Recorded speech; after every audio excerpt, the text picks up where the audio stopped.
Hello, my name is Zachariah Van Sliders with Old Man Gaming, and this is another horrible game review. Before we get into it, it's everybody's favorite part, the disclaimers.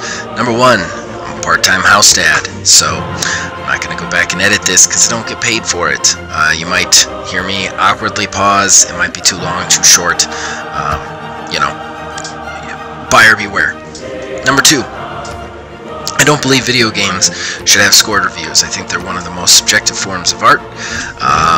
So I will be giving you an overview of the game, the pros and cons in my opinion, and then whether or not I personally am going to stick with playing it after I'm done with this review. And then finally, number three, I usually only get a few hours with this game. I don't get to play all the way through it. I don't usually get to see everything the game has to offer, because I have usually limited time with it. This is an everyman's kind of flash look at the game, and hopefully that helps people. If not, there are more in-depth reviews out there that you should probably go check out. With all that said, what we're reviewing today I'm very excited about. It is Civilization VI. Came out for Xbox, I think about a month ago. I think beginning in November, towards the end of November, something like that. Full $60 game, which is a little pricey, but thanks to some generous Christmas gift cards, I was able to pick this up, even though usually I stick to the Games Pass games. That being said, what is Civilization? Civilization is a turn-based strategy game.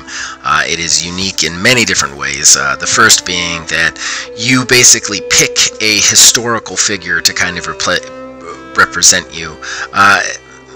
In a lot of ways, it just kind of represents the spirit of the civilization that you have, because obviously this person couldn't live through the entire ages that this game takes place in. But what you then do is you take your civilization, which has different special powers, unique units, that sort of thing, and you build a game. The game is usually procedurally generated on a map, but there's a lot of different map options, up to and including playing your civilization in the actual location they would have started geologically. The board is broken up into land and sea and mountains, each a small hex for movement, and then some of those hexes have strategic and luxury resources. Basically, as you build a city and more cities, your borders will extend as your population increases, allowing you to build on more and more resources to increase your own wealth. Then, of course, you can build units, warrior units. You can build also a whole menagerie of different buildings and districts to help aid your city in growth. And when I say this game is comprehensive, it's an understatement. This game has, I don't know, everything I can think of for games, for these kind of games, for these kind of cities. And as your civilization progresses through the different eras, from the ancient era to the classical era to the medieval era to the modern era, on and on and on, different units will become available as you progress through it. Something else that's interesting that kind of divides it up is you research these technologies as well as civic systems, and that takes place over the turns. The turns can usually take like tens of years, just each time you take a turn. And then slowly you unlock more technology, which allows you to harvest more minerals and make new units. It's a very, very interesting game in that it really builds upon itself in some very, very interesting ways. Before I get too in deep, I want to say one thing that's very interesting about this game that I like is that it has so many different ways to win. Usually in strategic games like this, your way to win is either a score basis at the end, which can happen here, or like a domination victory where you destroy all your opponents, which can also happen here. However, this one has just a ton of different ways to win the game. You can win through the domination, the score, which is based on the game ending, which is 500 turns, and just let me tell you, that's a lot of turns.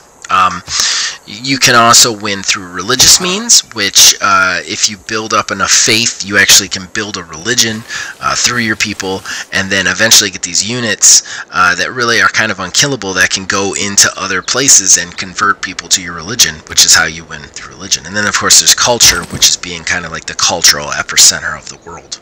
I find myself jumping around a little bit in this because this game is just so big and so hard to kind of define everything that it is right here. So I want to just go over some key points.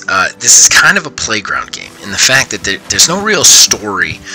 You set up the game, you build the game, you can make the maps bigger or smaller. You can decide how many opponents you have in the map. You can, of course, decide who you're playing. You can decide how fast the game goes, how quick the game goes, how many resources there are, what kind of victory options are available to you.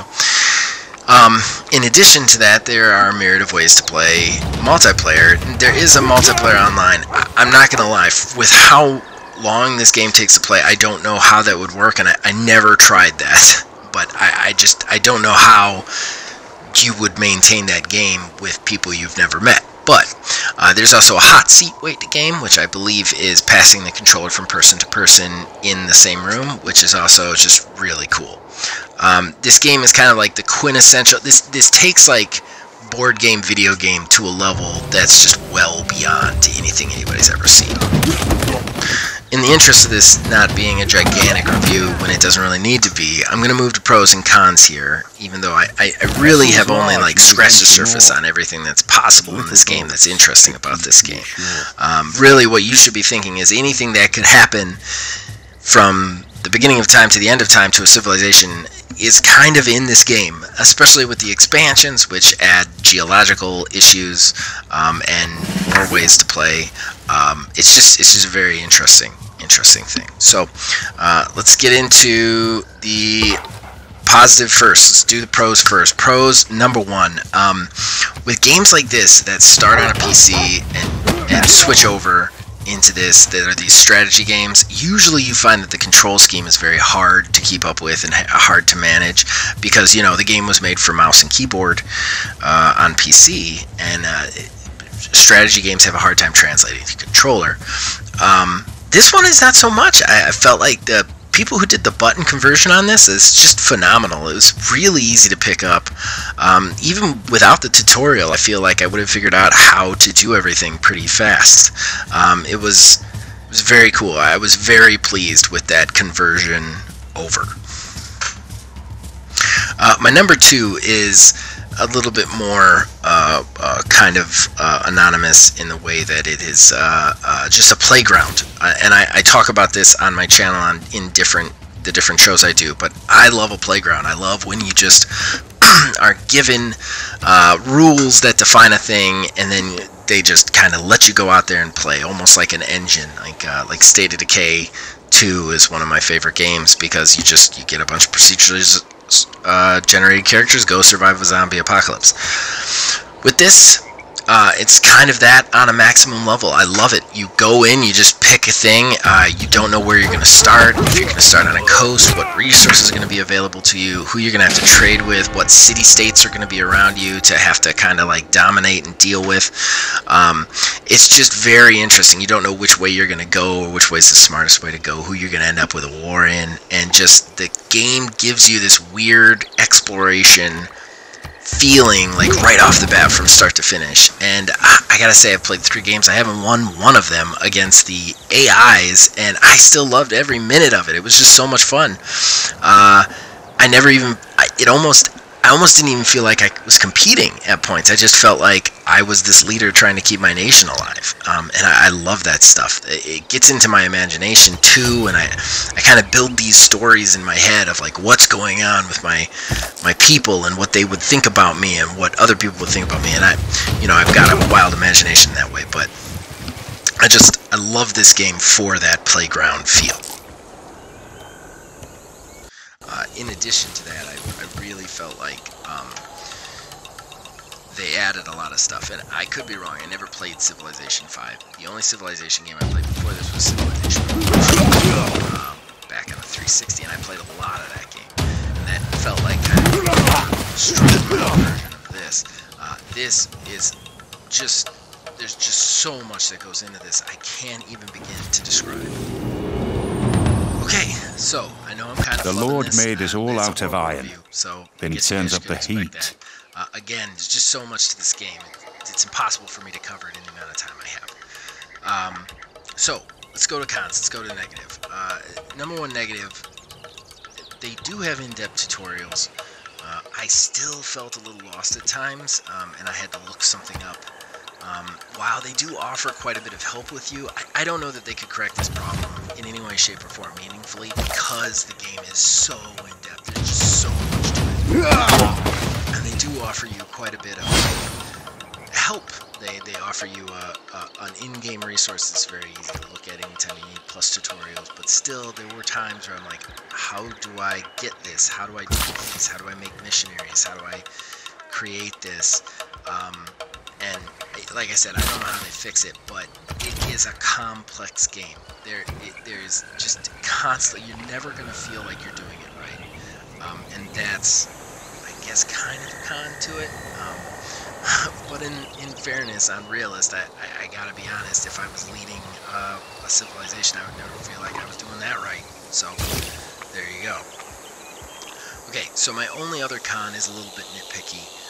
And it actually doesn't really pertain to me. It's just something I noticed that there would be people out there who would get a little irritated with. There are large swaths of times when you can't really do anything. There's nothing really happening on the screen. And what I mean by that is you'll have all your cities working on important projects that they're building, because each city can only be working on a unit or a district one at a time. You'll have them all working on things, and you're not at war with anybody, and your army's just kind of waiting around, and there's nothing going on. I'm okay with it. I enjoy that because I like it from a strategic point of view, and I'm kind of a weird dude who kind of gets empathetic with his weird NPCs. I don't want my characters to die, even my warriors, so I like when there's moments of peace like that. But I also want to look at this from other people's point of views, and I think that could get really boring for some players.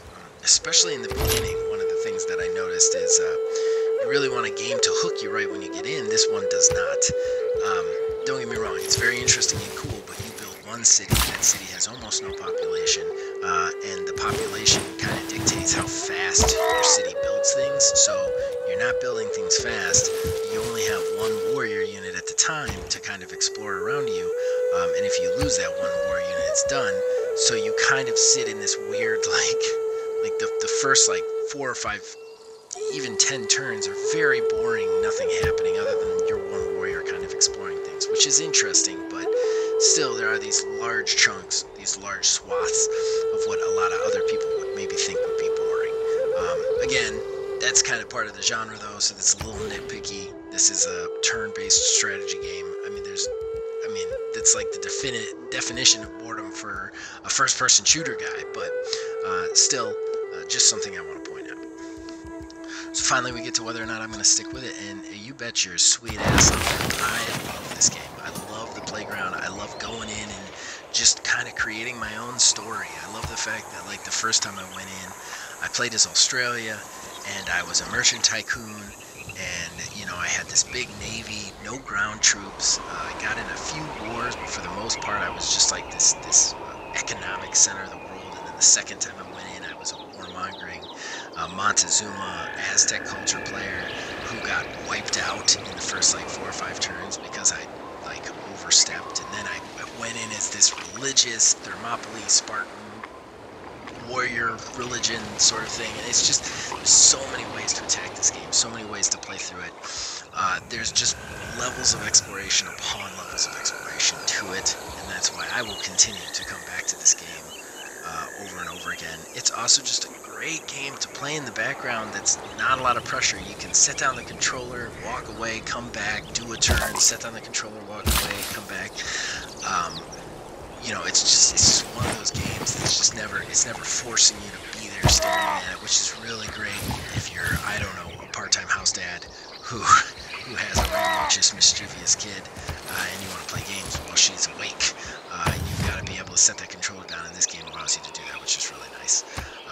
So yeah, so I will definitely be playing further. Again, guys, this has not been my best review of even my horrible reviews, because again, this game is just so all-encompassing. It's quite intimidating, so I did the best I could. I hope this helped some of you guys out there. If not, go check out another review, somebody who did it better, because they're getting hurt. So, as far as Old Man Gaming goes, check out everything that is Old Man Gaming. We do these reviews every Monday. I do Borderlands 330 Wednesdays with resident Borderlands expert Philbilly. We also do our podcast, myself with Logan, aka Night645, every Friday. And then we have other content that drops whenever we get it done. So, as long as you guys keep watching, keep making them, and welcome to 2020.